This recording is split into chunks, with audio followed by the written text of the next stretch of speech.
So I'll throw the question back to you. What's the thing that was your unexpected surprise when you came to Portugal?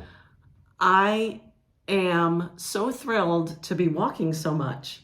It's a very walkable area and it's a pedestrian lifestyle where you walk for your groceries, walk to the cafe. We use the metro and the bus. And the unexpected benefit has been I've lost a couple of pounds. I feel really great. My skin is super clear. The food here is, I feel cleaner. It's more whole. It is less processed.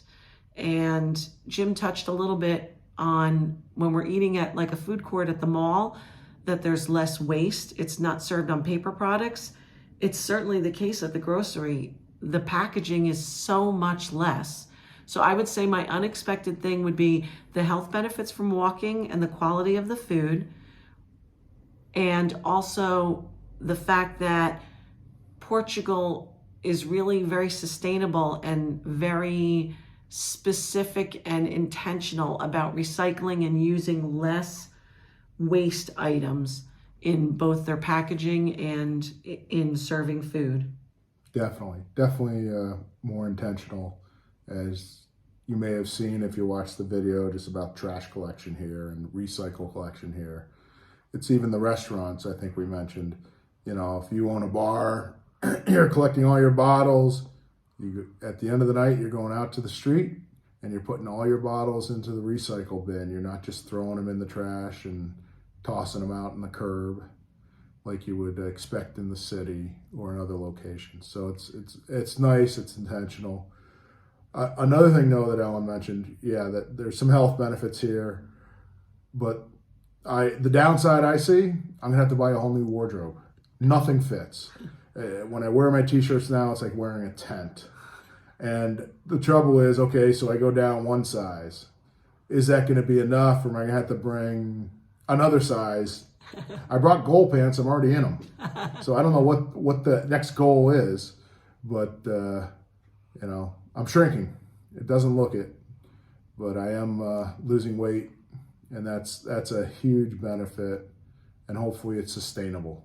I mean, so we touched a little bit on the packaging being so much less. So we bought cotton swabs here, and it's a pack of maybe a couple hundred cotton swabs, and it came in a simple cardboard box that you just separate the perforation and open up the box. It's like a hinged top, so it's very useful as well. And there's no plastic at all. There was no plastic overwrap. There was no plastic clamshell in addition to. So that was really nice, and I just think it's a great example. Yeah, yep. Maybe they don't have the problems that the States has with tampering, right? But definitely there's less. Less is more here. And I also talked about food additives or lack of food additives. I don't see any artificial colors. There's no such thing as high fructose corn syrup. The Heinz ketchup that we did purchase was sweetened with sugar. And I just don't see a very long list of ingredients on items. But to the same point, our local grocery stores, there's 3 or 4 very large ones within a mile, I'd say. Yeah. They don't have a lot of space dedicated That's a good point. to baking, the baking area.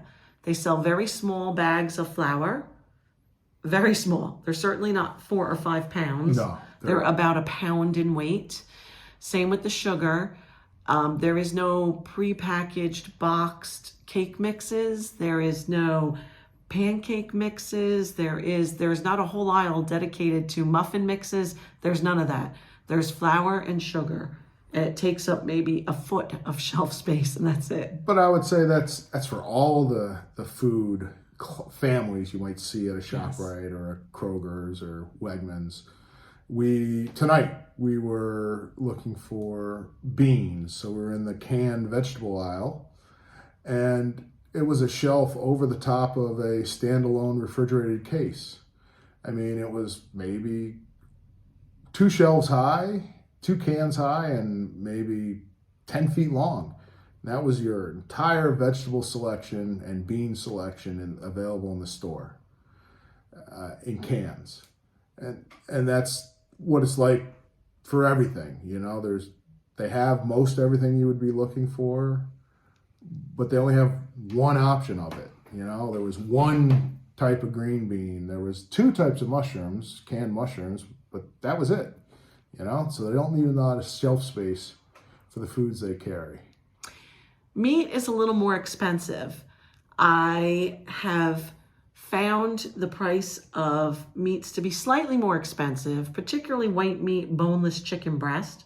I thought that was a little pricier than what we've paid in the States. But wow, what an amazing difference in taste. Taste and texture, and it's incredible. It's extremely tender, the chicken here. It is very tasty, as are the eggs, which of course are not refrigerated. They are shelf stable because they don't pre-wash them to remove that outer layer. correct.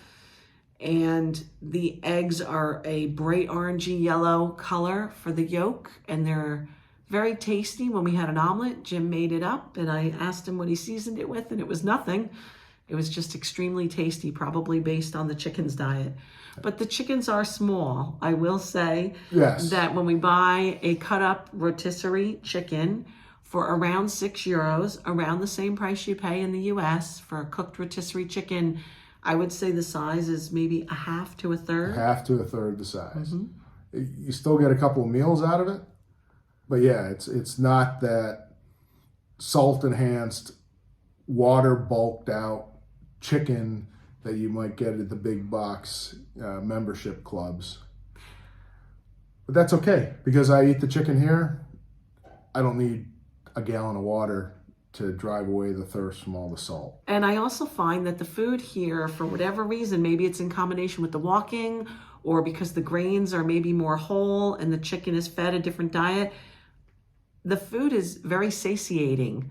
So even though you say you still get a few meals out of a smaller chicken, it's interesting, smaller quantity, but we're still getting the same amount of meals out of it because it's just very satisfying. Satiating, huh? Satiating. I have to look that up. Okay. We'll have to It's not fact my check that one vocabulary. before we publish.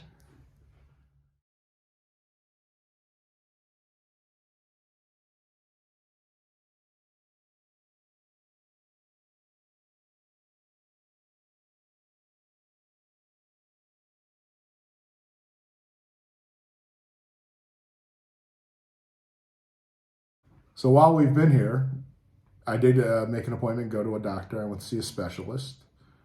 Nothing big, but it was something that was annoying me, and I didn't want to wait until we got back to the U.S. to see my regular guy. How'd you make the appointment?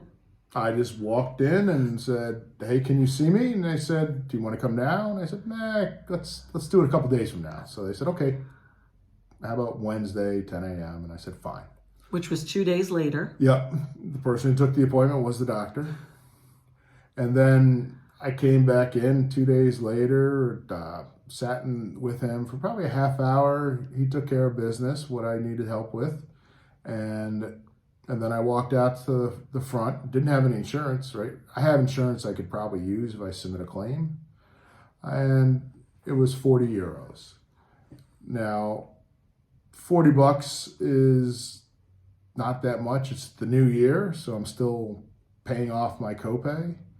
So had I gone to the same specialist in the States, I would have had to cover a significantly larger portion of my bill as I try to accumulate my copay for this calendar year. The €40 was more than acceptable. And if you come here on a full-time basis, that €40 drops to €0. Your insurance is covered, your health care is covered. So, you know, that's it's one of the benefits of this country. They have what, you know, some people like to call socialized medicine, but hey, guess what? They have easy access to health care and they use it. I went to the pharmacy just to say, hey, do you have this pill I take? I was like, yeah. How many do you need? I said, just give me a 60-day supply. Sure, no problem. Gave me 2 boxes of pills for 60 days. And again, it was just a couple euros for the pills. There are others that do require prescriptions, and so I don't know what they would cost. The one downside, though, is every pill's in a blister pack. So if you're used to getting that 90-day refill from CVS mail order pharmacy, which is then easy to get your pill out, especially if you're taking more than one, but now you're going to have to be pushing blister packs in the morning, or unpack them all one day, take a Saturday afternoon to unpack all your pills and put them in bottles, so they're a lot easier to take in the morning. Now, Jim did bring in his prescription pill bottle that indicated his name, the dosage, The number of refills. and the exact name of the prescription. But it was readily available, and it was given to him at the time he brought in the prescription to the pharmacy.